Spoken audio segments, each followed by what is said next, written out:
make it happen. This is a big story. So this has to do with Nina Turner and a. Well, let me just read this article, then we have a bunch of clips to show you and break this all down. This will be a longer than normal segment because there's just so much to talk about. So Absolutely. Nina Turner, the campaign co-chair for Senator Bernie Sanders, got into a heated clash with Democratic strategist Hillary Rosen Thursday night on CNN over words written. They actually didn't write this article correctly. Over words written by Dr. Martin Luther King Jr. The comments at issue were penned by Dr. King in a letter from Birmingham City Jail in April 1963. This passage serves as a summary, something of a summary, and here is what the actual. What I'm about to read is very important to what happens in the video, so bear with me. I must confess that over the past few years this is Martin Luther King writing this, I've been gravely disappointed with the white moderate. I have almost reached the regrettable conclusion that the Negro's great stumbling block in his stride towards freedom is not the white citizens' counselor or the KKK, but the white moderate, who is more devoted to order than to justice, who prefers a negative peace, which is the absence of tension, to a positive peace, which is the presence of justice, who constantly says, quote, I agree with you in the goal you seek, but I cannot agree with your methods of direct action. So we're going to watch this interview, and you're going to see how that's misinterpreted by not Nina Turner, but Joe Biden's surrogate. Chris, what Reverend Dr. Martin Luther King Jr. was talking about, he said it is the point that the white moderate wants things to be comfortable, and instead of focusing in on that, the bigger threat is not necessarily the white KKK member, but more the white moderate that is more comfortable with keeping things the same or pretending like there is no tension. Don't use Martin Luther King against Joe Biden. You don't have that. You don't have that standing. First of all, I'm Hillary, sorry, you don't. Don't tell me what kind of standing I have as a black woman in America. How dare you? You have a lot of standing as a black woman in America. You don't have the standing to attack Joe Biden using Martin Luther King's words. I didn't attack anybody. You're taking it that way. Listen, don't dip into what I have to say about the Reverend Dr. Martin Luther King Jr. How dare you, as a white woman, sit up here and try to tell me? That is not what I said. Try to tell me what I'm supposed to feel and what I'm doing right now. I'm out of time on this. That's something wrong. Chris, I didn't jump in on her, Nina, though. And then she wants to jump in on me and give First me of a all, certain it's not nobody's jumping in on anybody. You guys are in the same party. This is what you guys have to figure out. You're in the same party. You're in the same party. You better keep that same energy when you're up against Trump that you have against each other, because he is bigger and badder than I think you guys are ready for. Yeah, that argument too bugs me. It's just like, let's pivot back to how bad Trump is, and let's reiterate that. And again, Joe Biden is going to be Trump. I literally just read the literal statement. Nina Turner is unequivocally right about how she's reading it. He's literally saying that white moderates are a bigger threat than the Klan, because white moderates are a lot of people that don't want anything to change because they're happy about where they are. And you see a Biden surrogate. And remember, we've been told by mainstream media for years and years that it's those dangerous Bernie bros that are going to be those, racist and such. You literally have, again, a white woman. This is an identity politics sort of thing that it got brought into, telling a black woman how to interpret something incorrectly about it's terrible. And telling her that she has no standing. Yeah. Are you kidding me? Yeah.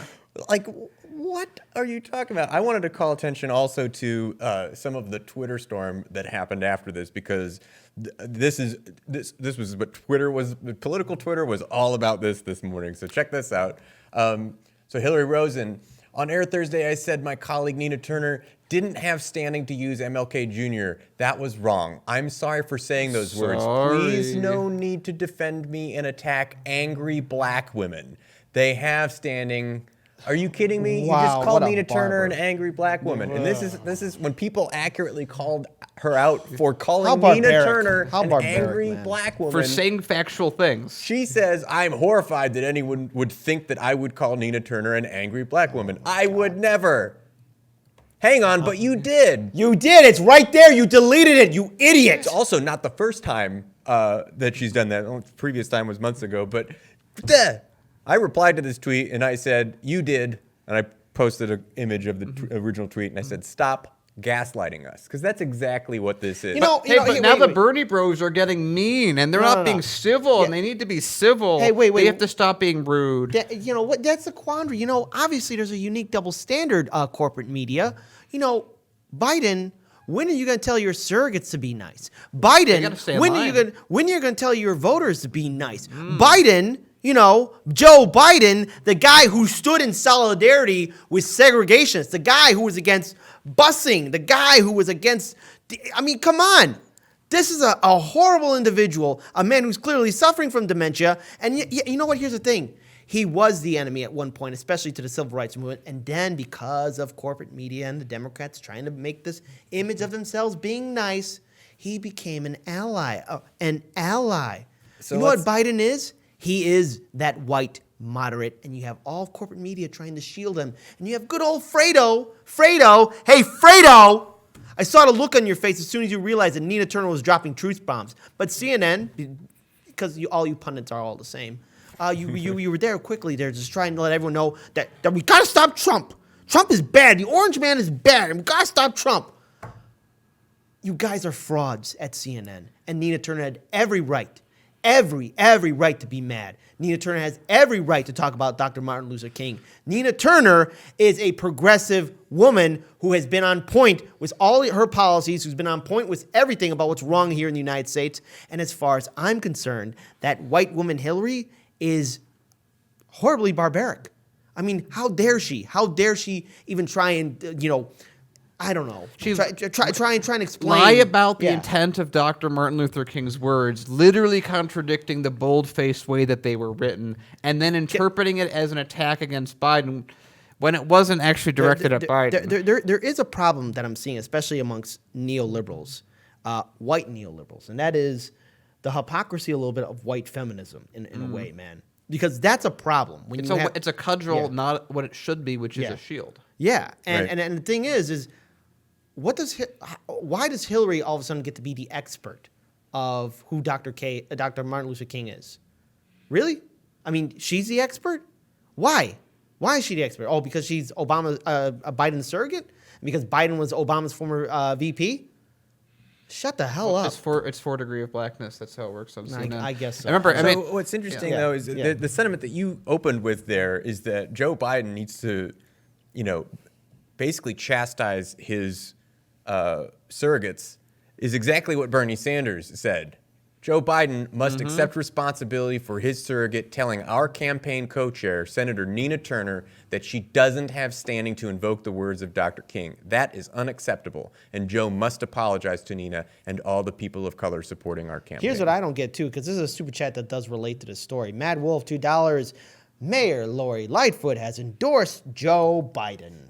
Right. We've talked a little bit about that on the show, and that's clearly a political maneuver on her part. Lightfoot's like, hey, why is no one coming to kiss my ring?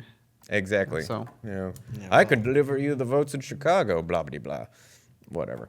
But also, I think it's worth pointing out, we have one other video we want to show. CNN did an interesting piece recently talking about some of Joe Biden's sort of shortcomings in this area of racial equality and racial sensitivity. So I wanted to point some of this out.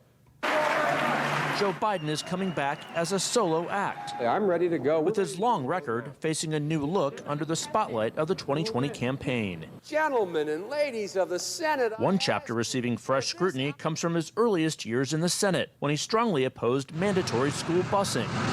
It was designed to achieve integration and a more equitable education.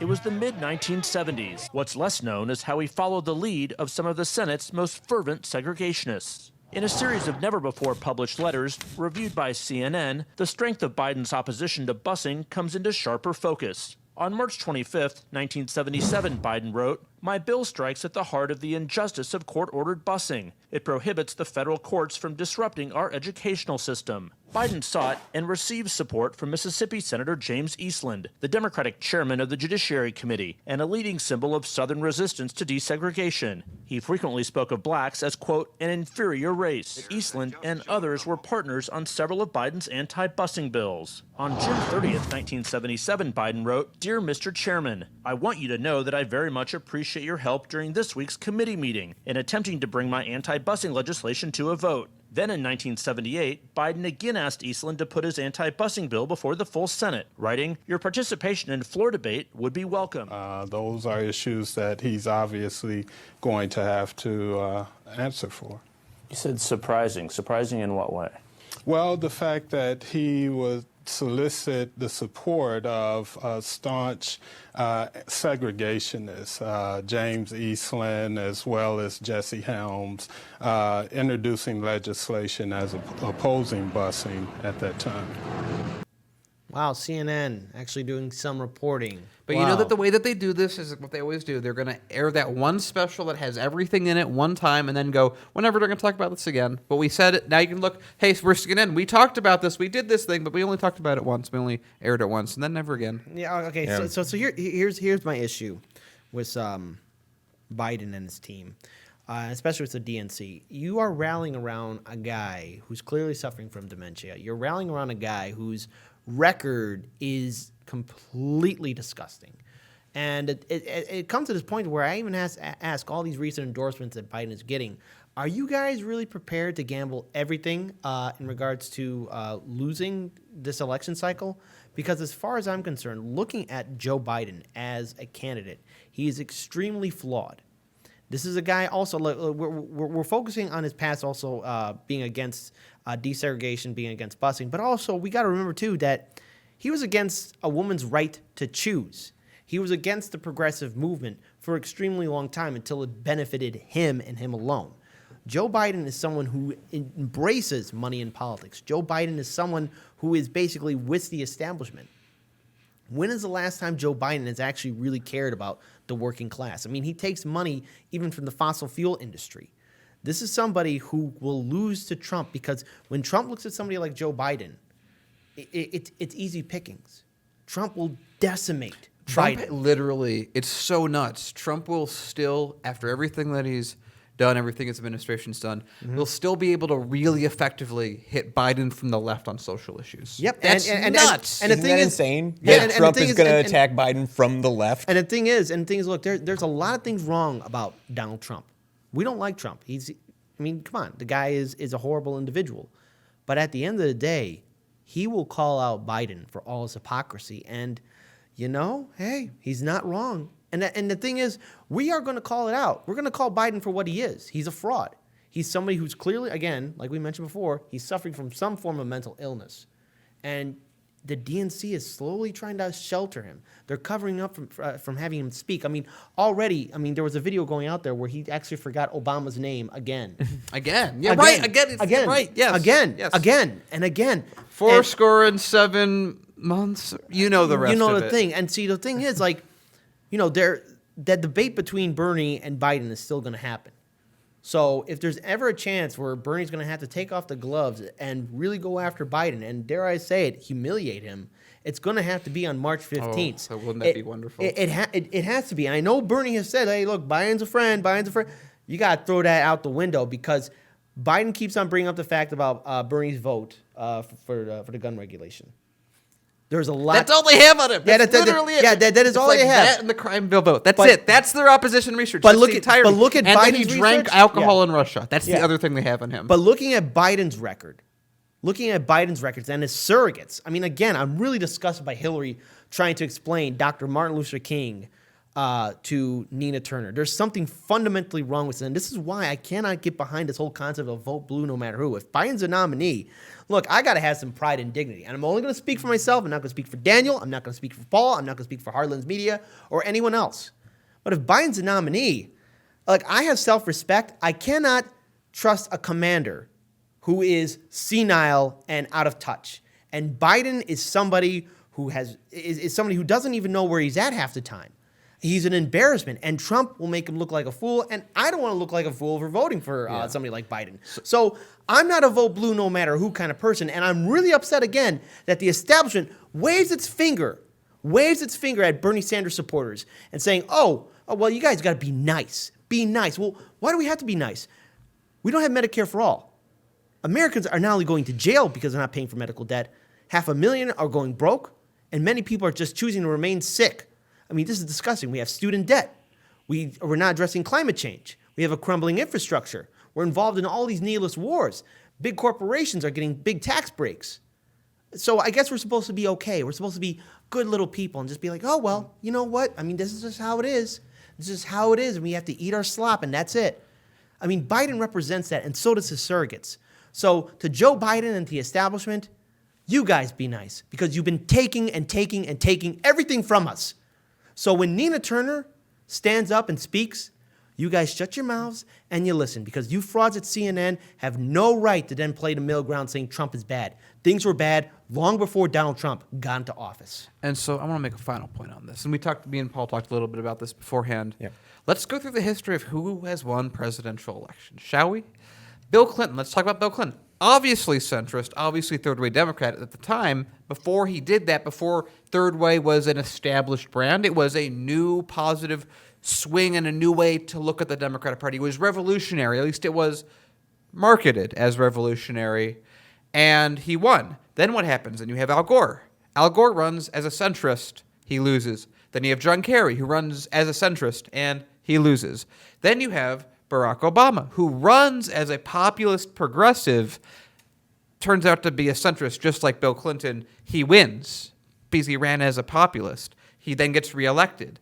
Then you have, in 2016, Hillary Clinton. What does she do? Runs as a centrist. What happens? She loses. So if I'm thinking, even on the blue no matter who side, I feel bad for all the people that really were like, I'm progressive, but I'm going to hold my nose and vote for Hillary, because you took a hit to, well, in a sense, your honor, but other words can describe it just as well, for nothing. Literally for nothing. And if Biden, blue no matter who, is just a moniker that's made up, that's really only used from one side to force progressives into the voting booth by having some piffy marketing ploy to make them think that they should act a certain way, when in reality, it's just a slogan that doesn't mean anything. And if you vote for Biden, I can nearly guarantee, I can't guarantee, obviously, but I can say more often than not, according to history, you're going to throw away your honor for what?